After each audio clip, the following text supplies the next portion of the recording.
Assalamualaikum warahmatullahi wabarakatuh. Sahabat YouTube Bang Raju Channel yang dirahmati Allah. Pada kesempatan ini kita akan membahas tentang kisah Imam Hanafi yang rela dipenjara daripada menjadi seorang hakim. Imam Hanafi yang juga disebut Abu Hanifah memiliki nama asli Nu'man bin Sabit bin Duta bin Mahan At-Taimi. Ia lahir di Kufah, Irak pada tahun 699 Masehi. Imam Hanafi saat masih kecil sering mendampingi ayahnya berdagang sutra. Hal ini sering membuatnya mampir ke Masjid Kufah. Di sana ia sibuk menghafal Al-Quran dan ribuan hadis Nabi dalam waktu yang tak lama.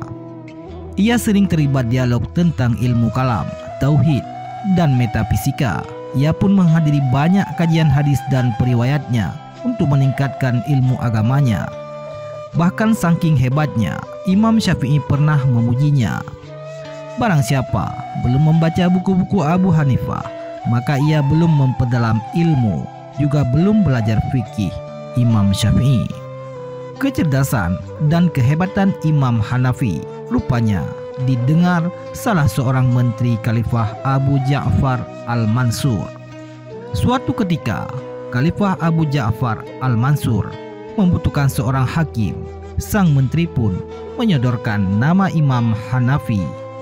Berbekal optimisme yang tinggi bahwa tidak akan ada yang menolak tawaran yang diberikannya, Khalifah mengutus seorang menemui Imam Hanafi untuk menghadapnya. Khalifah ternyata malah kaget ketika Imam Hanafi menjawab, "Aku akan istikharah terlebih dahulu, meminta petunjuk kepada Allah. Jika hatiku dibuka, maka aku akan terima. Jika tidak, maka masih banyak ahli fikih lain yang dapat dipilih oleh Amirul Mukminin, yaitu Khalifah." Waktu telah berjalan lama, tetapi Imam Hanafi tak kunjung menghadap Khalifah. Khalifah pun mengutus lagi seorang memintanya menghadap. Imam Hanafi pergi menghadap dan menolak jabatan sebagai hakim. Khalifah tidak menyerah begitu saja. Ia bahkan bersumpah agar Imam Hanafi menerima jabatan sebagai hakim. Namun Imam Hanafi tetap bersikeras menolaknya. Setelah berdebat lama dan Imam Hanafi tetap menolak, Khalifah pun tersinggung.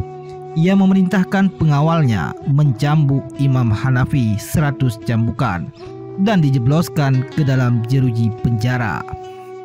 Selang beberapa hari, Khalifah ditegur kerabatnya, "Wahai Amirul Mukminin, sesungguhnya Anda telah mencambuk diri Anda dengan 100.000 pukulan pedang." Khalifah pun segera memerintahkan pegawainya membayar 30.000 dirham sebagai ganti deritanya. Khalifah membebaskan dan memulangkan Imam Hanafi. Di luar perkiraan Khalifah lagi, ternyata Imam Hanafi menolak ganti derita yang ia bayar. Khalifah makin marah. Khalifah memerintahkan menjebloskannya lagi Imam Hanafi ke dalam penjara. Hanya saja, para menteri mengusulkan supaya Imam Hanafi segera dibebaskan. Ia cukup dijadikan tahanan rumah saja, dilarang duduk bersama masyarakat atau keluar dari rumah. Selang beberapa hari setelah menjalani tahanan rumah, Imam Hanafi terkena penyakit. Makin lama bertambah parah. Akhirnya ia wafat pada usia 70 tahun.